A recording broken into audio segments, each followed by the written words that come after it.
Hello everyone, this is Jimmy Cultist back again with another exploration game tutorial. I've lost track of the parts. But today we're going to be talking about, contextual animations, which is basically, if you're like pulling a switch, the character, actually pulls it and doesn't just flick by. I actually prefer to not have procedural animations because it saves on thermo. However, we're going to be talking about a brand new, very useful form of procedural animation that now exists in Dreams that might make that a thing of the past. But first thing we're going to do is take our crowbar, grab a hold of it, and scope in using L1 and X while holding it with R2. And we can scope in again to put it inside the hands group, but basically, this is going to be our crowbar. Could pull it down just a bit. We could also tighten our pig's fist, I guess, but this will just do for now. And I'm going to talk about how you could make him pick up the crowbar eventually. How would I go about making it so that he could collect the crowbar as a tool and carry it anywhere? But for the time being, we're just going to talk about how to make procedural animations.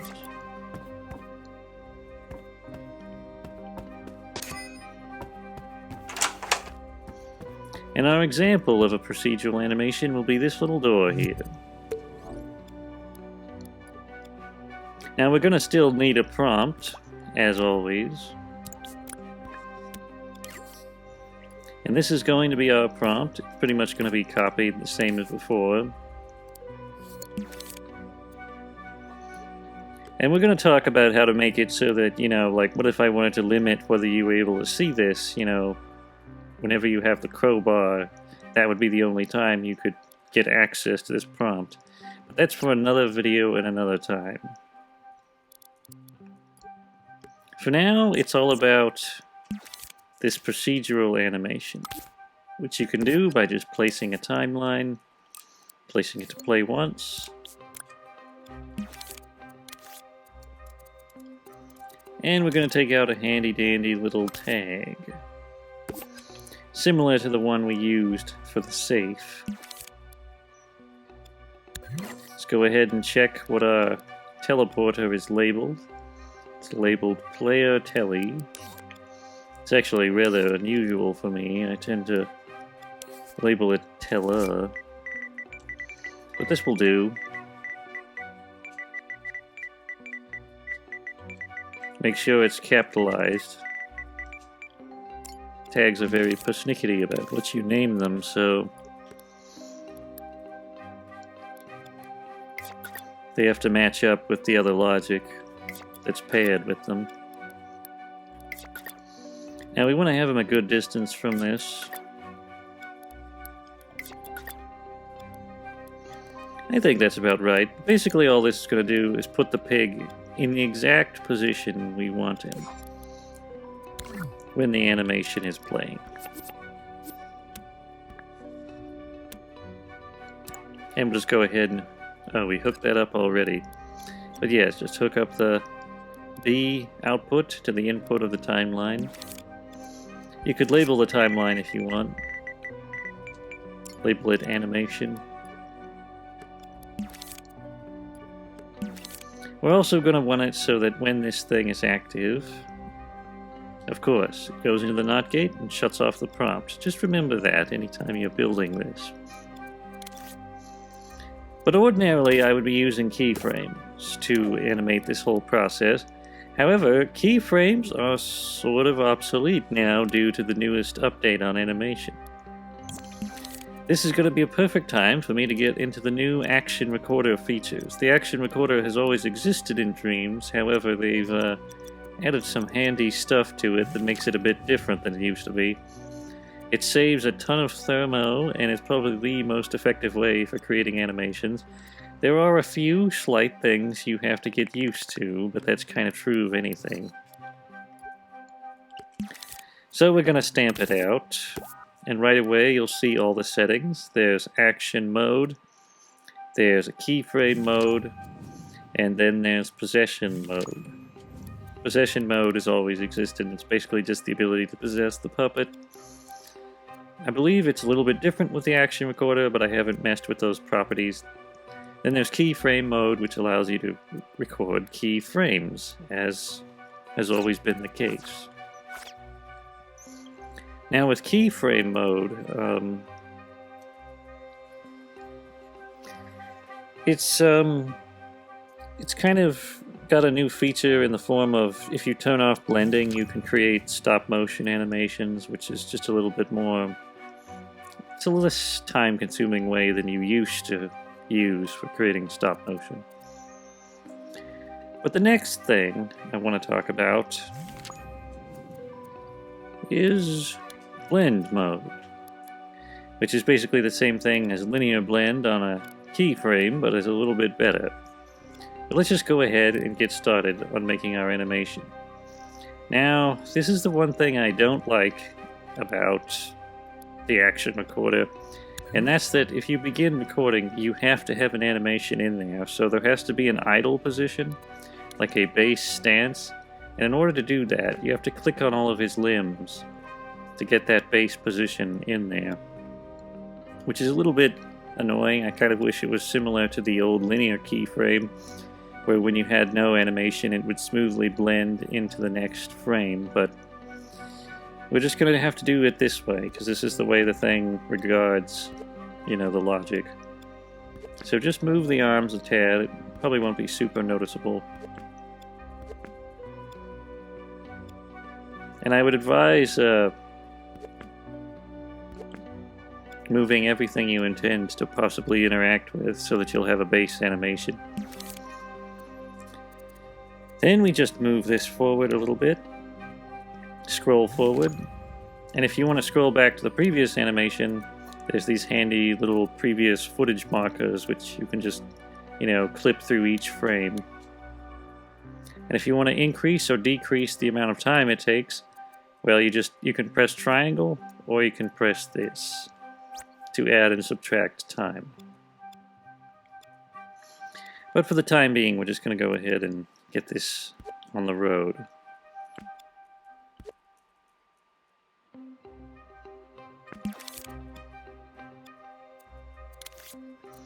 And you don't really need precise move, but you know.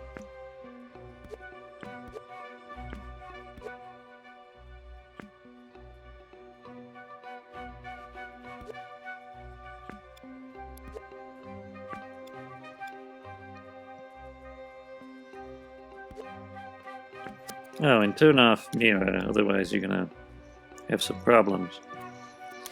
Now, while we're working on this, for the sake of my personal sanity, I'm going to turn off the open prompt just so we can see what we're doing. Skip to the animation we were preparing.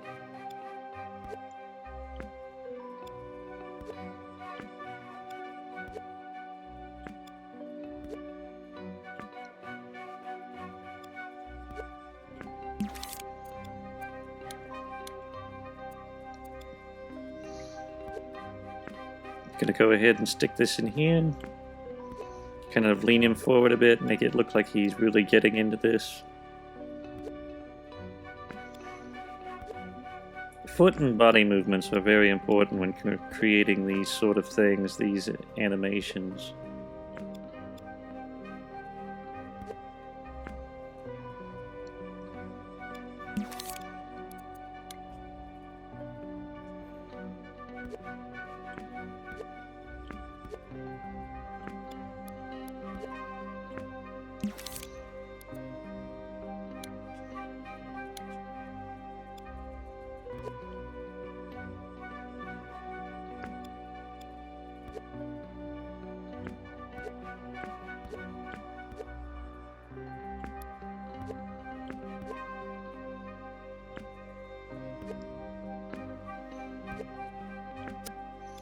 Now we may angle this down just a bit, so if we scope in we can do that. Just angle it down so that it kind of looks like he's prying it backwards. And we could go in even more detail and mess around with his fingers, but we're just trying to get the basics.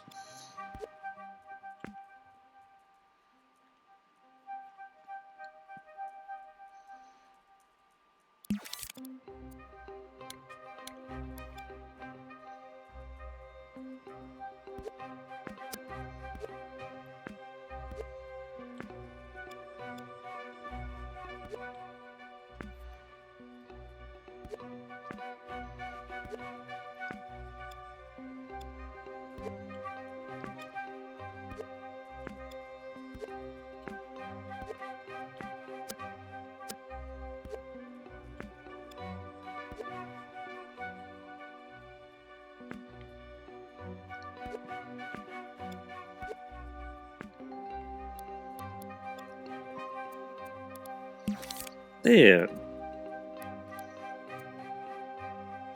Now, one other thing we can do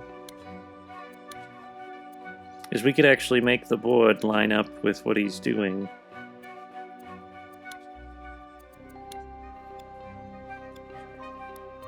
We could even have it buckle. Let's go ahead and try that out.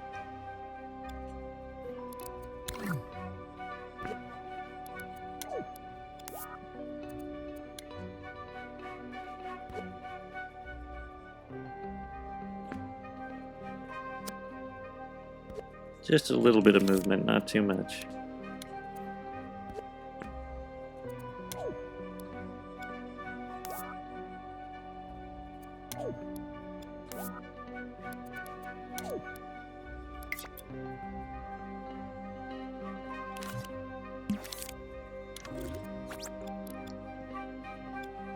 There we go.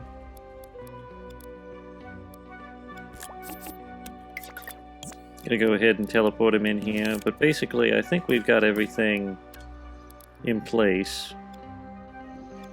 Except there's one thing I'd like to talk about with the action recorder, and that's if, you know, what if we want to, like, if this animation ends, how's that gonna record? You know how he kind of jerks backwards? That's definitely not good. So we're gonna go ahead and make it so that he's not quite so jerky. And there's perhaps a few, you know, minor modifications that you could do to the animation to make it a little bit better. But there's a handy little thing which I didn't know about until recently, where if you press L1 and X, you can open this. And what this allows you to do is copy and paste or remove any segment of the animation you don't happen to like. You can scroll down by pressing X on this, going up and down with the imp, and you can scroll to the end of the timeline using this, although that won't be necessary because we have a relatively short animation. But you'll see here, if we go up a bit, this is the starting animation, and that's basically his base animation when he begins moving, you know, like this, his idle stance. And for the purposes of this, we're going to want to copy that out and put it at the end of the timeline. You have to be in animation mode to do this, so just remember that. We're going to do the same with his neck.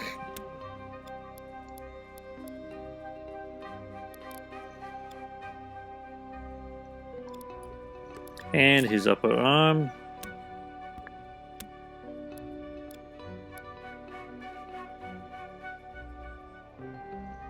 We might actually have to do a few extra, just a second.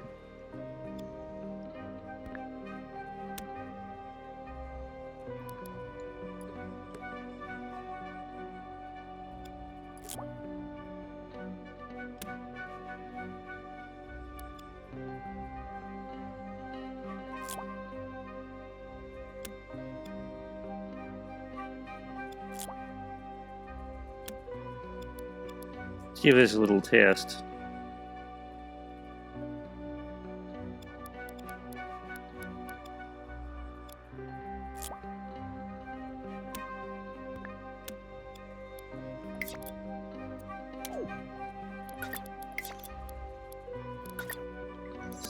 Alright, we got a little mixed up there, so I'm gonna go back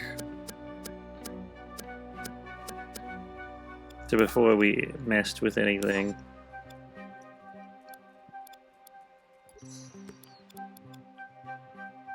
Let's go to the pelvis. That's a good place to start.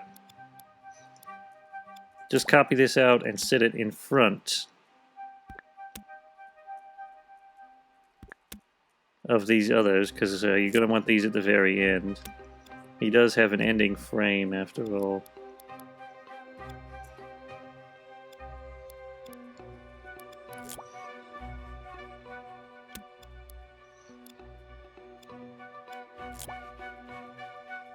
Oh, we already did that one.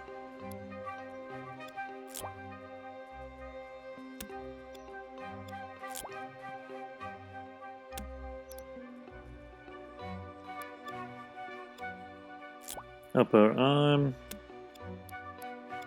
neck, chest, belly, I guess, too. Let's go ahead and test it. Now, of course, his arm seems to be, seems to not quite be resetting. We're going to want his arm to reset.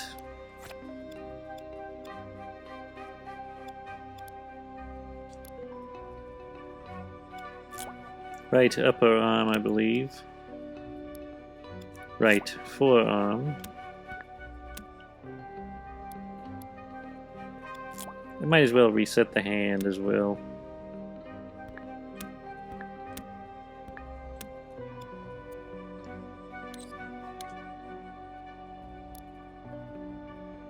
Yeah. Animations reset. Now we're just going to stick this on the timeline, set it to sustain. Set this one to sustain also. And set it to travel.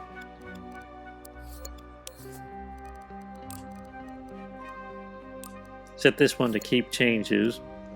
All that's going to be is when he gets to a certain point in the animation, it's going to create this trembling effect in the board, like he's, you know, messing with it. Let's get rid of travel, now that I think about it. That's probably a bad idea. But right about there, the board will start to shake around just a little bit. And we're going to go ahead and test this to see how it would play out.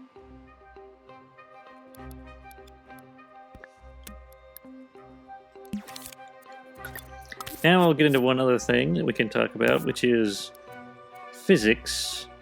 You can actually affect the physics of something. We can make this board crack off and fall on the floor after he's manipulated it.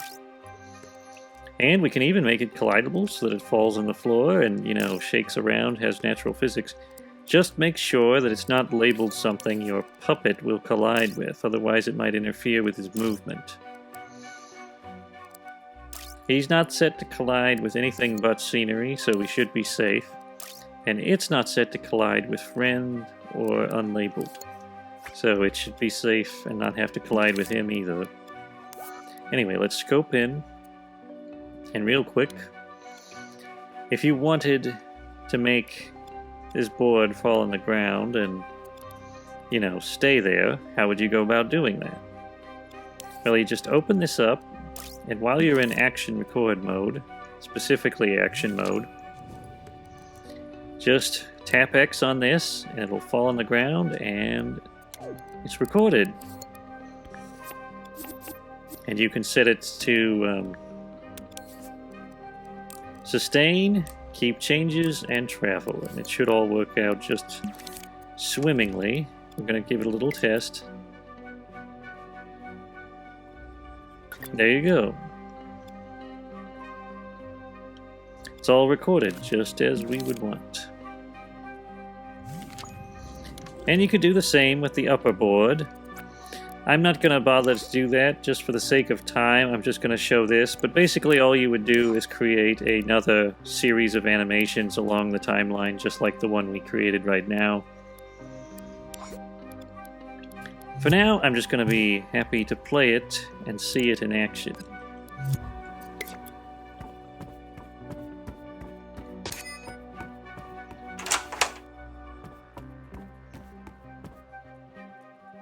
Oh yes, we gotta have the prompt. Turn that power back on. And there you go, there's a contextual animation. And you can do this with almost anything, whether it's climbing ladders, opening doors. You know, we could have it so that he turns the doorknob on every one of these doors and opens it. I don't quite feel like going through that much trouble, but I like the idea of when you get an item, you get a neat little animation with it. So it's a little bit more interesting than just opening the door, you know, or having the screen go black and then the boards are removed or something of that nature. But I hope you found this helpful. We're going to give a quick shout out to our monthly subscribers. There they are. There they go. That's all. If you enjoyed this video, don't forget to leave a like and subscribe to the channel. And don't forget to ring the notification bell so you never miss another video. If you wish to support our earnest insanity, you can check the links in the description to donate or buy merch. Until next time, goodbye.